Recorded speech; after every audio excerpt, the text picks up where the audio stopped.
नमस्कार। आकाशवाणी जयपुर अजमेर से प्रस्तुत है प्रादेशिक समाचार।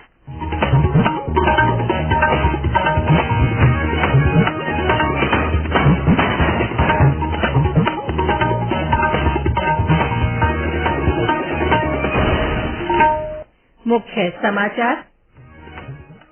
चक्रवाती तूफान बिपरजॉय से निपटने के लिए केंद्र ने की समीक्षा बैठक। प्रदेश में भी प्रशासन आपदा प्रबंधन के लिए तैयार। केंद्र ने राज्यों से गेहूं की उपलब्धता में पारदर्शिता लाने के लिए भंडारण की जानकारी देने को कहा। मेडिकल स्नातक प्रवेश परीक्षा नीट यूजी का परिणाम घोषित। और विश्व रक्तदाता दिवस आज, रक्तदान के प्रति जागरूकता के लिए कई कार्यक्रम आयोजित।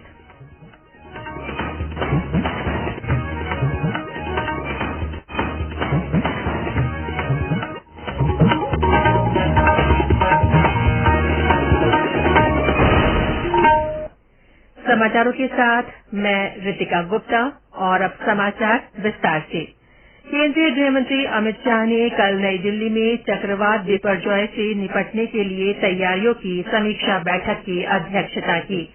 उन्होंने कहा कि सरकार ने राहत और बचाव कार्यों के लिए प्रभावित क्षेत्रों में पर्याप्त संख्या में राष्ट्रीय आपदा मोचन बल की टीम को तैनात किया है। इसके साथ ही थल सेना, नौसेना, वायुसेना और तटरक्षक बल की टुकड़ियों को भी तैनात किया गया है। प्रदेश के आपदा प्रबंधन और सहायता मंत्री गोविंद राम मेघवाल ने भी कल इस बैठक में भाग लिया। उन्होंने बैठक के बाद कहा कि राज्य सरकार आपदा प्रबंधन के लिए चाक चौबंद है और किसी भी विपरीत परिस्थिति से निपटने के लिए तैयार है। उन्होंने बताया कि प्रदेश में राज्य आपदा परिचालन केंद्र के टोल फ्री नंबर 1070 और जिला स्तर पर 1077 संचालित है। इस पर लोग आपदा से संबंधित सूचना और शिकायत दर्ज करा सकते हैं। इधर जोधपुर, जालौर और डूंगरपुर में बिपरजॉय की आशंका को लेकर जिला प्रशासन की ओर से अलर्ट जारी किया गया है। डूंगरपुर के जिला कलेक्टर लक्ष्मी नारायण मंत्री ने बिजली और जलदाय विभाग तथा नगर परिषद के अधिकारियों को किसी भी समस्या से निपटने के लिए तैयार रहने को कहा है। जोधपुर में जिला कलेक्टर ने आंधी तूफान के समय लोगों से घरों के अंदर रहने और बड़े पेड़ों के नीचे तथा कच्ची दीवारों के पास खड़े नहीं होने का आग्रह किया है। इस बीच प्रदेश में पिछले 24 घंटों में तेज गर्मी से जनजीवन प्रभावित रहा। वहीं बाड़मेर में देर शाम आंधी आई। मौसम केंद्र जयपुर के निदेशक राधेश्याम शर्मा ने बताया कि कल से बिपरजॉय चक्रवात का असर प्रदेश के कुछ क्षेत्रों में शुरू होने की संभावना है। सिस्टम का असर 15 जून को दोपहर या शाम के समय से ही साउथ वेस्ट राजस्थान का जो हिस्सा, विशेष रूप से जो जोधपुर डिवीजन के इलाके हैं, वहाँ पे बारिश या थंडरस्टॉर्म के रूप में इसका असर दिखना शुरू हो जाएगा। 16 जून को ही साउथ वेस्ट राजस्थान में भारी बारिश हमने ऑरेंज अलर्ट जारी किया है, विशेष रूप से बाड़मेर, जैसलमेर, जालौर और आसपास के डिस्ट्रिक्ट में। तो 17 जून को बारिश की गतिविधियों में और बढ़ोतरी होगी। जोधपुर संभाग के साथ साथ में आपका जो उदयपुर संभाग के इलाके हैं, इसके अलावा अजमेर संभाग और वहीं बीकानेर संभाग के भी जो दक्षिणी हिस्से हैं, नागौर की तरफ से जो लगने वाले हैं, इन इलाकों में कहीं कहीं भारी बारिश और कहीं कहीं अति भारी बारिश भी होने की संभावना है। बिपरजॉय से राजस्थान और गुजरात के विभिन्न क्षेत्रों के प्रभावित होने की आशंका के मद्देनजर बिजली आपूर्ति बहाल रखने की तैयारियों की समीक्षा के लिए भी कल बैठक आयोजित हुई। इसकी अध्यक्षता केंद्रीय विद्युत मंत्री आर.के. सिंह ने की। बैठक में विद्युत मंत्रालय, केंद्रीय विद्युत प्राधिकरण, ग्रिड कंट्रोलर ऑफ इंडिया और पावर ग्रिड कॉर्पोरेशन के वरिष्ठ अधिकारी मौजूद थे। श्री सिंह ने सभी संबंधित अधिकारियों से स्थिति पर लगातार नजर रखने और दोनों राज्यों में ग्रिड आपूर्ति बनाए रखने के लिए सभी आवश्यक कदम उठाने के निर्देश दिए। केंद्र सरकार ने राज्यों से थोक विक्रेताओं, फुटकर व्यापारियों, बिग चेन विक्रेताओं और प्रोसेसर से गेहूं भंडारण की जानकारी हासिल करने को कहा है, जिससे किसी तरह की अनुचित गतिविधियों पर रोक लगाई जा सके और गेहूं उपलब्धता के बारे में पारदर्शिता लाई जा सके।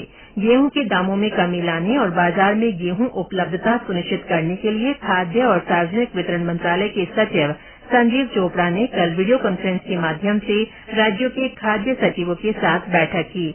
बैठक में सोमवार को अधिसूचित गेहूं भंडारण सीमा आदेश और इसके अनुपालन पर विस्तार से चर्चा हुई।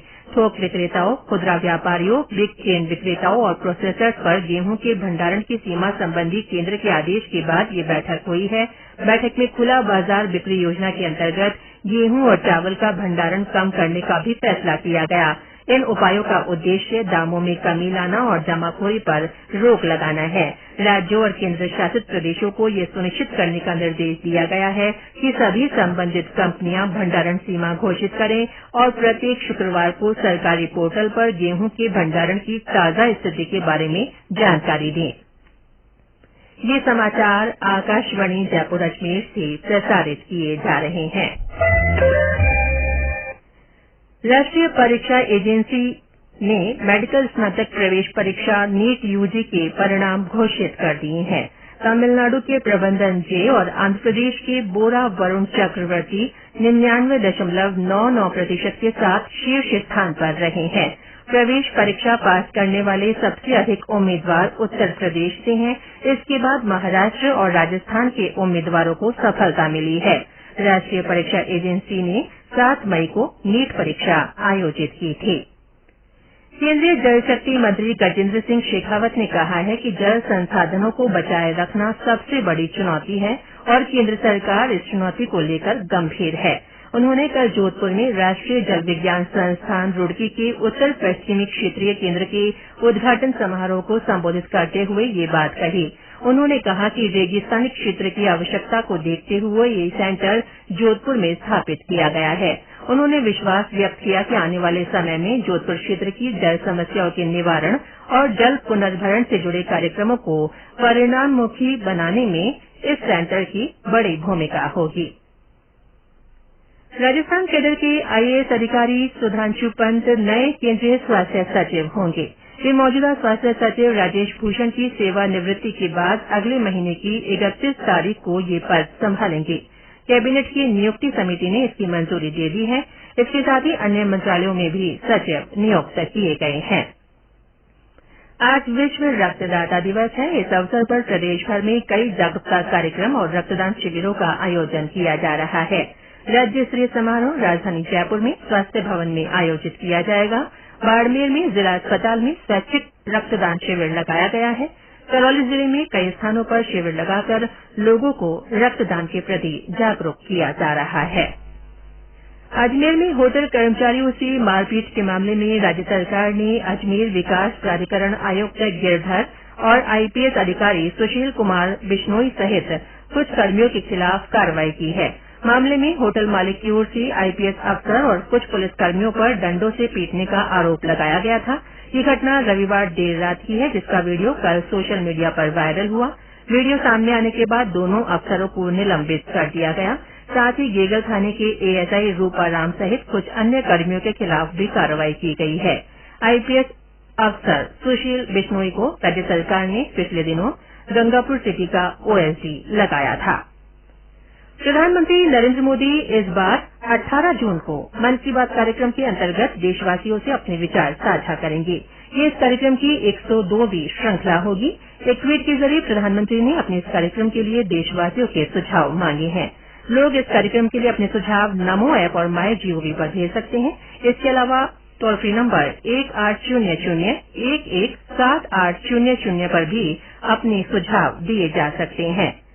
1922 नंबर पर मिस्ड कॉल देकर भी एसएमएस के जरिए एक लिंक प्राप्त किया जा सकता है। इस लिंक के जरिए भी सुझाव भेजे जा सकते हैं।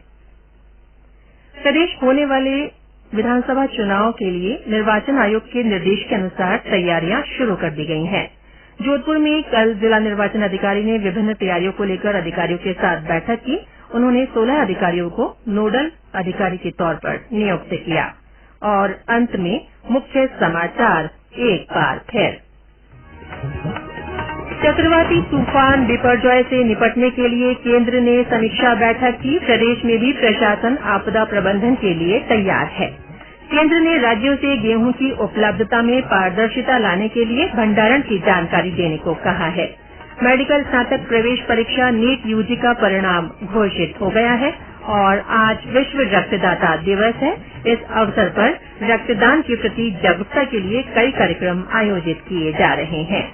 इसके साथ ही प्रादेशिक समाचार बुलेटिन समाप्त हुआ। नमस्कार।